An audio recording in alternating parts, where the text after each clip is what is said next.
आगे बढ़ते हैं अगले प्रश्न की तरफ। अगला प्रश्न है, रिक्त स्थानों पर लिपीय आधार पर समतुल्य संख्या भरो। तो यहाँ पर देखिए ये रोमन अंकों में इस तरह से 3 को लिखा जाता है। तो यहाँ पर जो है इन्होंने भर के भी दिखाया है 3 को इस तरह से, और ये अपना भारतीय जो सिस्टम है हिंदी में इस तरह से लिखने का, तो ये 3 इस तरह से लिखा गया है। इसी तरह से ये 10 होता है, तो यहाँ पर 10 भर देंगे आप, और ये इधर लिख कर दिखाया है इन्होंने 10। ये 12 लिखा है, यहाँ पर 12 लिखा है, तो यहाँ रोमन नंबर में आप 12 इस तरह से लिख देंगे। इसको 10 बोलते हैं, फिर 10 के आगे 11 और एक और लिखेंगे 12। तो इस तरह से आप इस रोमन समतुल्य जो नंबर है उसको यहाँ पर लिख देंगे। आगे बढ़ते हैं। अब हल करना है आपको। रुपए पैसों पर आधारित प्रश्न है ये, यहाँ पर रुपए पैसों पर आधारित प्रश्न है। ये जोड़ का सवाल है और ये घटाव का सवाल है।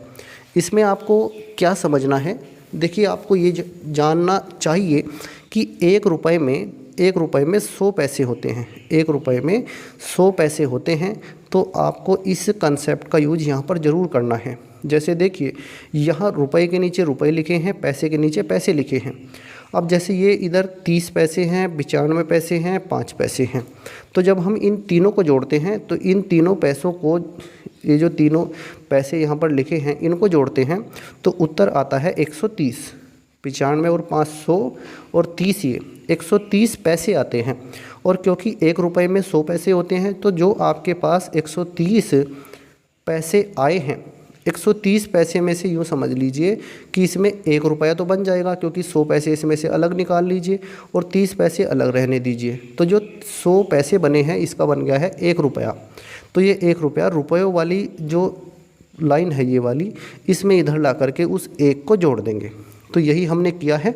जैसे इन तीनों को हमने जोड़ा, तो ऐसे भी समझ लीजिए जोड़ा है, 5 को 5 से जोड़ा है, ये 10 हो गया, 10 की 0 1 हासिल, तो 9 और 3 12 और 1 13, जो हासिल लगा है 13, 13 का 3 आ जाएगा यहाँ पर, तो 30 पैसे इधर, और जो 1 हासिल है समझ लीजिए वो 1 रुपया बन गया है, वो 1 यहाँ पर आ गया है। तो फिर 105 को, 75 को, 3 को और 1 को, इन सब को जोड़ेंगे 184 आ जाएगा। तो इसका आंसर है 184 रुपये 30 पैसे। इसी तरह से इसको देखिए, यहाँ सवाल क्या है, 89 रुपये है 5 पैसे हैं, इसमें से घटाना है 58 रुपये 23 पैसे को। देखिए 5 पैसे में से 23 पैसे नहीं घटेंगे, तो हमें क्या करना है, इधर से उधार लेना है 1 रुपया, और 1 रुपये में होते हैं 100 पैसे। तो यहाँ पर पैसे के पास में हमने 100 लिखा है, और क्योंकि यहाँ 5 पैसे पहले से ही हैं, 100 पैसे उधार लिए हैं, तो ये टोटल हो गए हैं 105 पैसे। अब 105 पैसे में से हम 23 पैसे आराम से घटा सकते हैं। तो 105 में से 23 घटाएंगे तो बचेगा 82, और इधर हमने उधार लिया है 1 रुपया, तो यहाँ 89 रुपये में से 1 रुपया कम हो जाएगा, बचेंगे 88 रुपये। 88 रुपये में से 58 रुपये घटाएंगे तो बचेंगे 30 रुपये। तो आपका उत्तर है 30 रुपये 82 पैसे। इस तरह से आप इसको घटाएंगे। आगे बढ़ते हैं। नीचे लिखे प्रश्नों को पढ़ो और खाली स्थानों में उत्तर लिखो। देखिए यहाँ आपको क्या करना है, वर्ष 2008 और 2009 के दिनों की संख्या का योग बताना है। देखिए जो वर्ष 2008 है ये एक लीप वर्ष है, और इसमें फरवरी माह में 29 दिन होंगे।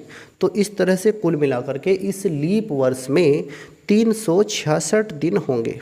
और जो 2009 है वो एक साधारण वर्ष है, और उसमें 365 दिन होंगे।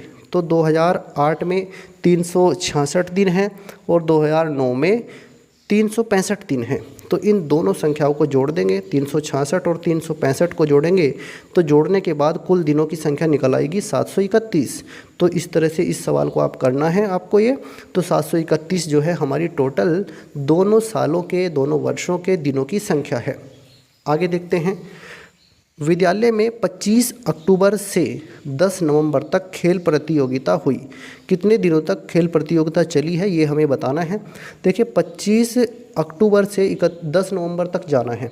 हमें पता है कि अक्टूबर महीने में 31 दिन होते हैं, 31 दिनों का अक्टूबर महीना होता है। तो हमने यहाँ पर ये इस तरह से तारीख लिखी है, जैसे 25, 26, 27, 28, 29, 30, 31, ये तो हो गए अक्टूबर के।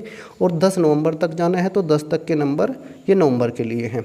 अब इसको देखिए 10 दिन तो यही हो गए हैं और इनको गिन लीजिए इधर 1 2 3 4 5 6 7 7 दिन हैं अक्टूबर के और 10 दिन हैं नवंबर के। 10 नवंबर तक खेल प्रतियोगिता हुई है तो टोटल दिनों की संख्या हो गई है 17। तो हम लिख सकते हैं कि 17 दिनों तक ये प्रतियोगिता चली। इस तरह से आप इसको हल कर लेंगे। आगे बढ़ते हैं अब हम अपने अगले प्रश्न की तरफ। यहाँ पर घड़ियाँ दी गई हैं, घड़ियों को देखो और समय लिखो। यहाँ पर आपको क्या करना है, घड़ियों को देख करके इनका समय लिखना है। जैसे इस घड़ी में 8:30 हो रहे हैं। जो सुई छोटी वाली है, जो घंटे वाली सुई है वो 8 से थोड़ा सा ऊपर है और जो मिनट की सुई है वो 6 पर है। तो ये 6 पर मतलब 30 मिनट दिखा रही है मिनट वाली सुई और 8:30 समय हो रहा है, यहाँ पर लिख देंगे। इसी तरह से इस घड़ी में 10 बजे हैं। ये जो है ये मिनट वाली सुई 12 पर है और घंटे वाली सुई 10 पर है। तो इस तरह से इस घड़ी में 10 बजे हैं तो आप यहाँ पर 10 बजे लिख देंगे और यहाँ 8:30 हो रहे हैं, 8:30 ये समय इसमें लिख देंगे। आगे बढ़ते हैं। अब इस सवाल को देखिए, यहाँ पर आपको हल करने हैं। ये जो हैं ये किलोग्राम और ग्राम पर आधारित जोड़ के और घटाव के प्रश्न हैं। तो इसमें भी आपको एक बात याद रखनी है। जैसे हमें पता है कि 1 किलोग्राम में 1000 ग्राम होते हैं। 1 किलोग्राम में 1000 ग्राम होते हैं। इस बात का यूज यहाँ पर होना है। जैसे देखिए यहाँ 4 किलोग्राम और 700 ग्राम है और 2 किलोग्राम और 350 ग्राम है। तो अगर हम 700 ग्राम को और 350 ग्राम को जोड़ेंगे तो ये हो जाएगा 1050 ग्राम। तो इस तरफ तो आप केवल 50 लिखेंगे और जो 1000 ऊपर पहुंच रहा है वो 1000 ग्राम मतलब 1 किलोग्राम बनाना है और उस 1 को किलोग्राम वाली लाइन में जोड़ देंगे। जैसे देखिए 700 में 350 को जोड़ा तो ये आ गया है यहाँ पर हमारा 50। इस तरह से भी जोड़ सकते हैं जैसे आप हासिल वाले सवालों को करते हैं। ये सवाल ऐसे भी हो सकता है। जैसे हमने देखिए जीरो, ये जीरो में जीरो जुड़ेगा तो जीरो ही आएगा। 5 में जीरो जुड़ेगा 5, 7 और 3 10, 10 की जीरो और हासिल लग जाएगा 1 इधर।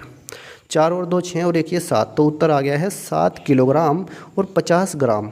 इस तरह से भी इसको कर सकते हैं। इसी तरह से ये दूसरा सवाल है, ये और आसान है।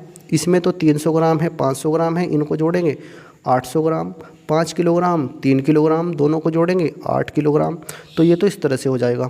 अब इसको देखिए 25 किलोग्राम और 550 ग्राम है, 15 किलोग्राम और 250 ग्राम है। तो इसमें आपको घटाना है। 550 में से 250 घटा देंगे 300 आ जाएगा। 25 में से 15 घटा देंगे 10 आ जाएगा। ये तो आसान था, घटा दिया इस तरह से। ऐसे ही 12 किलोग्राम और 400 ग्राम इसको घटाना है। 10 किलोग्राम और 300 ग्राम को घटाना है 12 किलोग्राम 400 ग्राम में से। तो 400 में से 300 घटे 100 और 12 में से 10 घटे 2। तो ये उत्तर आ जाएगा 2 किलोग्राम और 100 ग्राम। इस तरह से इस सवाल को हम हल कर लेंगे। ऐसे ही देखिए